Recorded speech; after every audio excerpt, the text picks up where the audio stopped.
एक छोटे से गांव के चौराहे पर रामलाल की एक पुरानी किराना दुकान थी।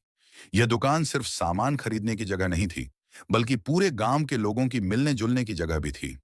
हर रोज दोपहर के समय गांव के किसान, मजदूर और बुजुर्ग अपनी अपनी रोटी और सब्जी लेकर दुकान के बाहर लगे बड़े नीम के पेड़ के नीचे बैठ जाते।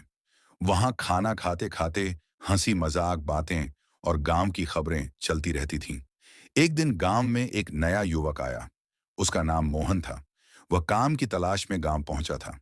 उसके पास न रहने की जगह थी और न ही खाने के लिए पैसे।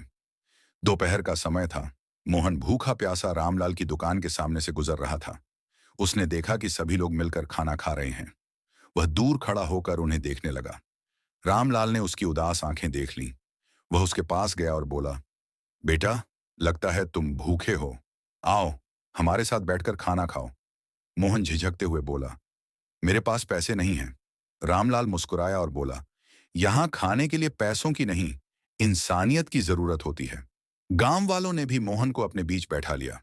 किसी ने उसे रोटी दी, किसी ने सब्जी और किसी ने पानी। मोहन की आंखों में आंसू आ गए। उसने कहा, मैंने इतने अच्छे लोग पहले कभी नहीं देखे।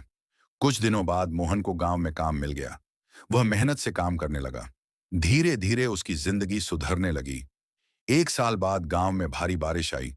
कई लोगों के घरों को नुकसान पहुंचा। तब मोहन ने अपनी जमा पूंजी निकालकर जरूरतमंद परिवारों की मदद की।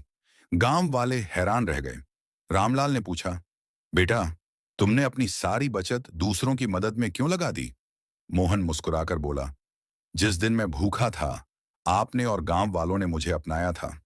आज मेरी बारी है किसी और की मदद करने की। उस दिन सभी लोगों को समझ आ गया कि दया और इंसानियत कभी व्यर्थ नहीं जाती। जो भलाई हम दूसरों के लिए करते हैं, वह किसी न किसी रूप में हमारे पास वापस जरूर आती है।